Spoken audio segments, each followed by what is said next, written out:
I learned just before I got here that the phrase, "this is what women want," entered the lexicon via our favorite anti-feminist, Sigmund Freud, who asked the question and said no one could ever figure out what women want. Of course he couldn't because he was sort of a misogynist asshole. But also when he sat women down on the couch, he couldn't really hear their stories. He wasn't really hearing what they were saying. Young women are supposed to be this amorphous, glom-together group that obviously have the same thoughts and ideas and opinions at the same time. We've certainly been a very hot topic of conversation for the talking heads this election season, and we're always pretty good for the video portion of the show. Can any of you tell me what spring break footage has to do with registering voters in Idaho? I want to know. And when was the last time you stood up and were like, "Yes, Wolf Blitzer, you know exactly what it's like to be a young woman in college today"? This was yesterday, for me, of course.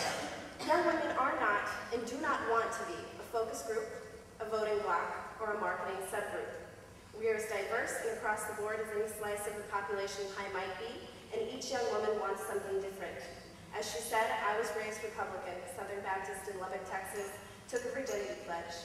Then I realized that wasn't working out so well. Lubbock had some of the highest rates of teen pregnancy and STDs in the entire nation. I tried to change that, and I tried to start a Gay Straight Alliance. I realized somewhere along there that my story, my truth, was what was going to save me. Because of that, I travel across the nation, and I speak to young women, and I listen to their stories. And I find that that has given me my definition of feminism. My personal definition of feminism is when you hear another woman's story, and in that story, you hear your pain, you hear your struggle, you hear your oppression, and you realize at that moment that there is nothing wrong with you, and there is nothing wrong with her, but that there is a system working exactly as it was designed to make you feel that way. From talking to these young women, I think I have some idea what they want. Young women want an end to reproductive oppression, the control and exploitation of women, girls, and individuals through our bodies, sexuality, labor, and reproduction. We want social and economic and political power to make healthy and responsible decisions about our bodies, sexuality, and reproduction. Young women want reproductive justice. Young women want politicians on both sides of the aisle to stop stoking the culture wars with our bodies and take religion out of the classroom once and for all. Abstinence-only until marriage programs increase teen pregnancies and abortions, alienate and marginalize queer youth, and leave teens scared and ashamed to talk about sex.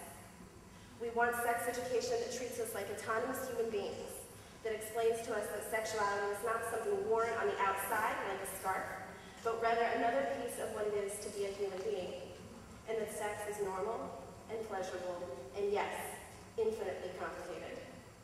We want access to quality health care regardless of age or immigration status. We want insurance to cover the pill and the ring and the shot. Young women don't want to have to choose between textbooks and preventing a pregnancy. We want affordable birth control back in clinics across the country. We want the United States government to quit exporting policies that are hurting us here to hurt our sisters abroad. We want an end to the global gag rule and to abstinence-only restrictions on AIDS funding to Africa. We want to stop being lied to and bound and sold in the global sex trade. President McCain or President Obama, we want you to understand that as much of these things that I've listed here will help, reproductive oppression can't be eradicated in a bubble. To have healthy women and healthy families, we have to have healthy, sustainable communities, economic justice, gay rights, trans rights, animal rights, and all the other things that fantastic speakers have talked about and are going to talk to you about. Reproductive justice will start when we start listening to our own stories. That's what young women want of you. We want you to listen to our stories.